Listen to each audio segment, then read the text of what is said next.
Olá, eu sou o professor Leandro, professor de Educação Física da Escola de Educação Básica da URI. Eu estou aqui para falar um pouquinho para vocês que vão fazer o Enem esse ano, falar um pouquinho da Educação Física no Enem. Se você está surpreso com a Educação Física, achando que não tinha Educação Física na prova do Enem, acho bom prestar bem atenção nas dicas que darei aqui para vocês. E se você já sabia, já estava estudando, então é importante também reforçar um pouquinho mais esse teu conhecimento, orientar um pouquinho melhor esse seu estudo, para que no dia do Enem você não tenha nenhuma surpresa e gabarite as questões de educação física, ok? Vamos lá então. O que mais cai no Enem de educação física? Basicamente, podemos dizer que são duas questões específicas de educação física que caem no Enem.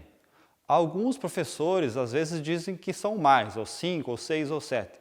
Porém, especificamente, eu digo que são duas e as demais considero como interdisciplinares, que muitas vezes, tendo uma boa leitura, uma boa interpretação, você consegue resolver essa questão, mesmo sem ter um conhecimento específico da área de educação física. Eu tenho aqui para vocês 4 temas que mais caíram no Enem até hoje. Em primeiro, com 24%, o padrão estético contemporâneo. Eu estarei falando sobre cada um deles logo a seguir. Seguido da dança, com 16%, exercício físico e saúde, também 16%, e com 14%, práticas corporais e autonomia. Além disso, já caíram questões com um percentual um pouco mais reduzido de esportes, jogos e brincadeiras, lutas e outros. Então, sobre o padrão estético e contemporâneo, que é o tema principal que mais cai, que mais já caiu até hoje no Enem. O que podemos falar sobre isso? Sobre o padrão de beleza. O que seria o padrão de beleza? O que a sociedade nos impõe hoje como um padrão que as pessoas, na maioria das vezes, procuram seguir. Esse padrão de beleza é geralmente encabeçado ou puxado, digamos assim, pela ala feminina, pelas mulheres, por mais que os homens também, principalmente nos dias atuais, estão se deixando induzir também por essa tendência, mas as mulheres são as que protagonizam essa questão do padrão de beleza. E nesse sentido também a gente pode citar aqui, até na questão social, a sociedade impõe isso, porque mesmo quando você for fazer uma entrevista de emprego, muitas vezes você se preocupa com a sua estética, com a sua beleza. Muitas vezes também a aparência vai fazer a diferença para que você consiga esse trabalho ou não. Então, é tudo isso que a sociedade coloca, está relacionado ao padrão de beleza. Aqui tem corpolatria. A corpolatria, podemos dizer que, de certa forma, ela sintetiza esse tema de padrão estético. A corpolatria, ela já foi citada em uma questão do Enem. Podemos considerar ou conceituar, então, a corpolatria como uma busca por um corpo melhor, um corpo perfeito, um corpo ideal. Então, a idealização do seu próprio corpo. E os tipos de distúrbios alimentares, a gente também pode enquadrar aqui. Já caiu questão, inclusive ano passado, sobre distúrbios alimentares. Essa busca por esse padrão de beleza que a sociedade nos coloca acaba levando as pessoas a desenvolverem alguns distúrbios, como anorexia, como bulimia e entre outros também.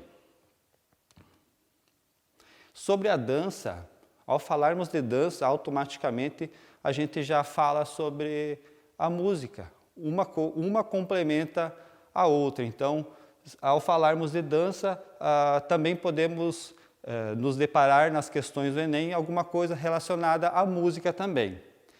Ela que teve, então, a sua origem no homem primitivo.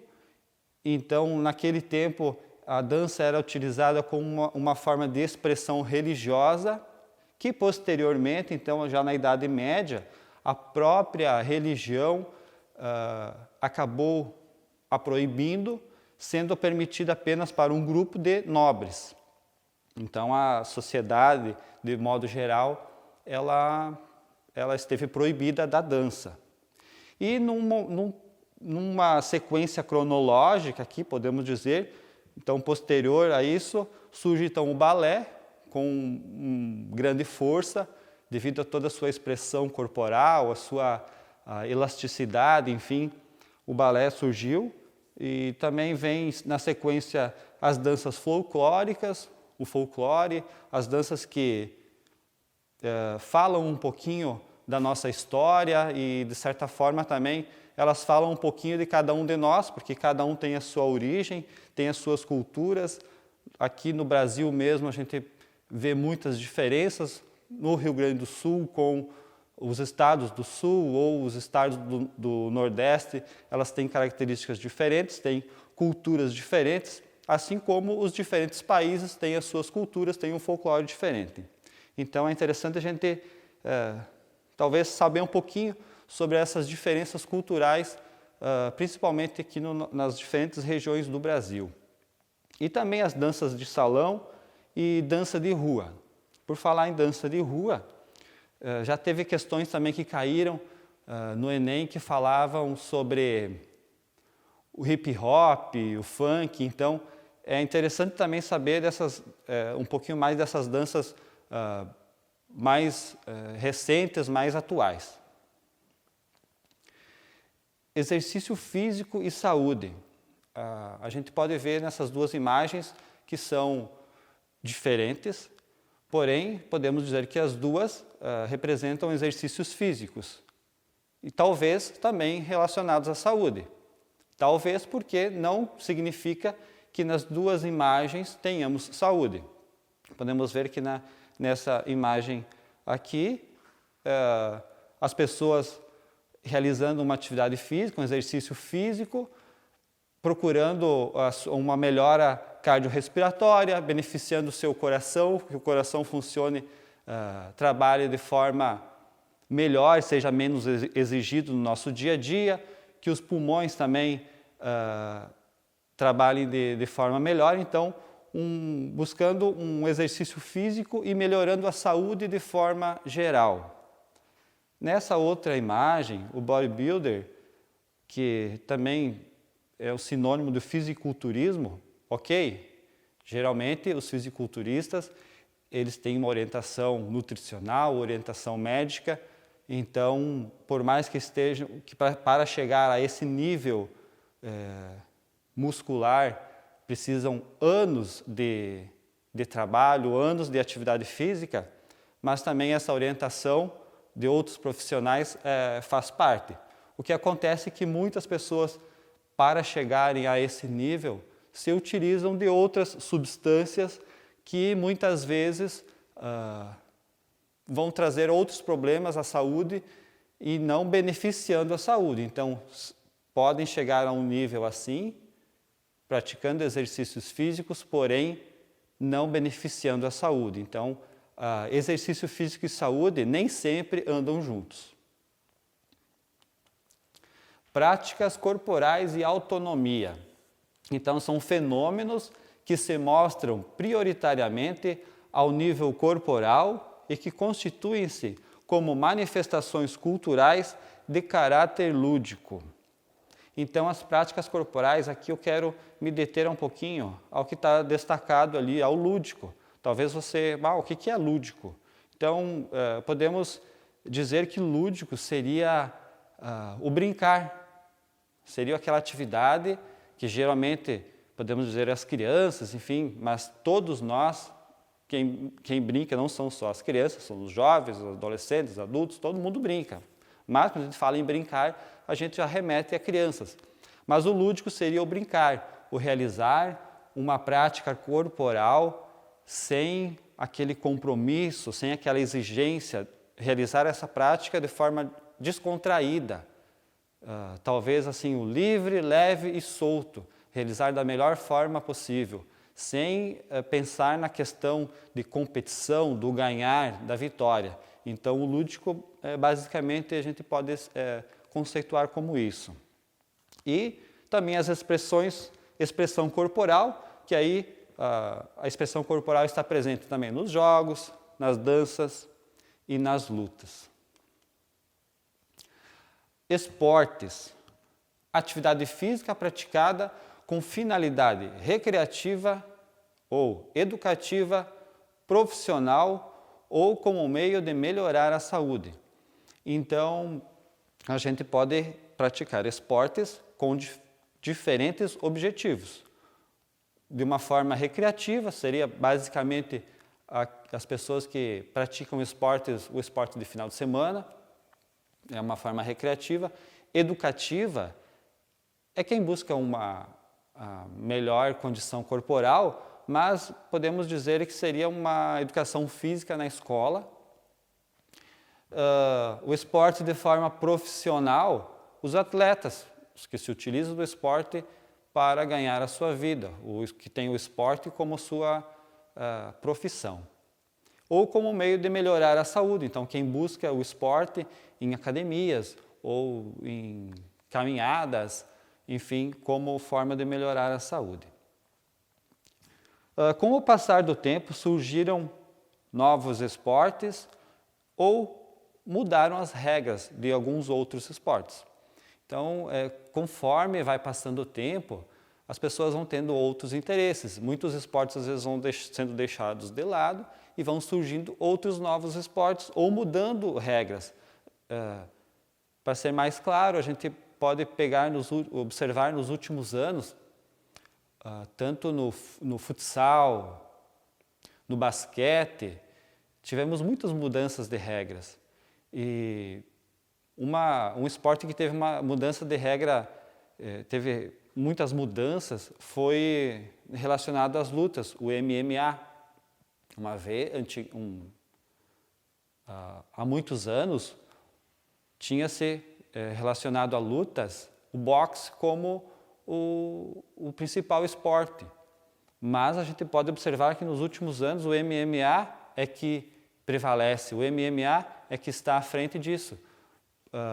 Teve muitas mudanças nas regras, justamente para atrair mais, além dos lutadores, o público, para que o público, as pessoas sejam mais atraídas para esse esporte.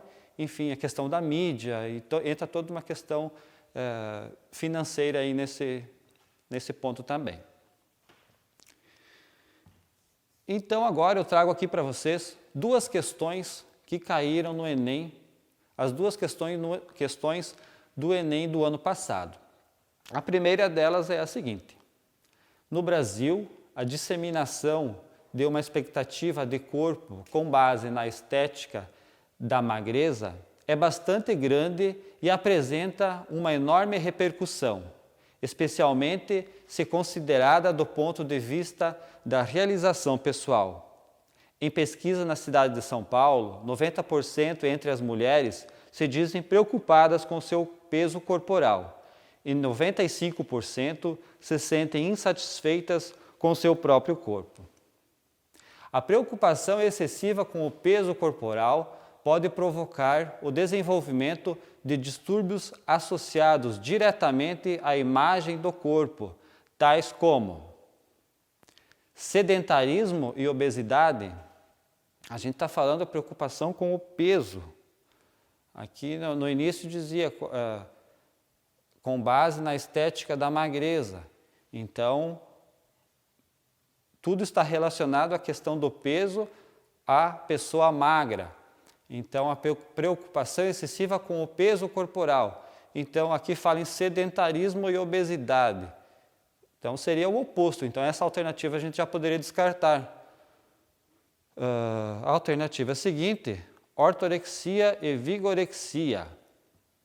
Ortorexia a gente pode dizer que seria a preocupação em termos uma alimentação saudável, mas de forma super exagerada. Então, e a vigorexia é aquela preocupação, digamos assim, em realizar exercícios físicos de forma também exagerada. Então, não tem a ver com a preocupação com o peso corporal. Essa aqui, a ortorexia, tem a preocupação com o alimento, com a qualidade do alimento que seja saudável, não com o seu próprio corpo. A C, ansiedade e depressão. D, sobrepeso e fobia social, também a gente descartaria. E a alternativa E, anorexia e bulimia, então que são temas que a gente pode acompanhar muitas vezes na mídia, pessoas que têm esses distúrbios em programas de televisão, então é bastante citado esses dois temas, esses dois distúrbios, anorexia e bulimia, então a resposta correta, ok? E a questão 2, que também caiu ano passado, educação para a saúde mediante programas de educação física escolar. A educação para a saúde deverá ser alcançada mediante interação de ações que possam envolver o próprio homem mediante suas atitudes frente às exigências ambientais representadas pelos hábitos alimentares, estado de estresse, opções de lazer, atividade física, agressões climáticas, etc. Dessa forma, parece evidente que o estado de ser saudável não é algo estático. Pelo contrário, torna-se necessário adquiri-lo e construí-lo de forma individualizada constantemente ao longo de toda a vida, apontando para o fato de que saúde é educável e, portanto, deve ser tratada não apenas com base em referências de natureza biológica e higienista, mas, sobretudo, em um contexto didático-pedagógico. Então, a educação para a saúde pressupõe a adoção de comportamentos com base na interação de fatores relacionados a... O que essa questão basicamente nos pede? Um conceito de saúde. O que é saúde? Então, aqui no início da questão, ela já colocou para nós, de certa forma, um conceito, que seria aqui, mediante a interação de ações que são quais? Exigências ambientais representadas pelos hábitos alimentares, então bons hábitos alimentares, estado de estresse, lazer, atividades físicas e agressões climáticas. Então, basicamente, esses fatores aqui juntos nos possibilitam uma condição de vida mais saudável. Enfim, nos proporcionam mais saúde. Então, a pergunta é: quais os fatores que estão relacionados à saúde? Alternativa A, adesão a programas de lazer. É um fator, sim. Para que tenhamos saúde, é importante que tenhamos lazer. Isto está citado logo ali no enunciado ainda. B, opção por dietas balanceadas.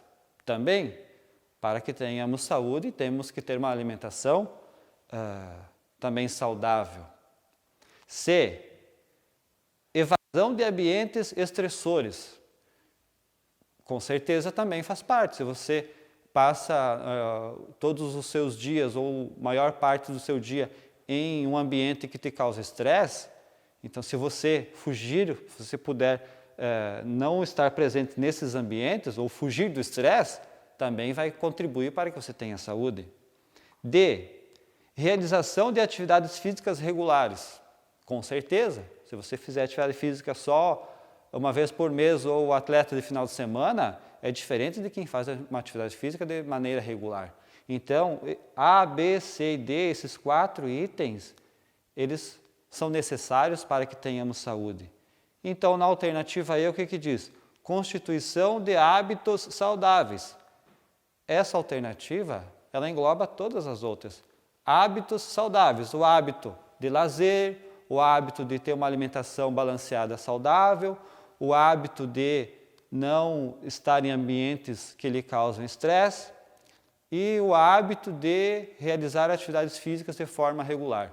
Então, essa alternativa, a E, a correta, que envolve todas as outras, certo? Então, é isso. Encontro vocês no 19º simulado da Escola da URI, no dia 5 de novembro, com a aplicação na sua escola. Espero ter colaborado, ter contribuído um pouco com vocês e que vocês consigam gabaritar a prova de Educação Física e também as outras no dia do Enem. Um abraço a todos.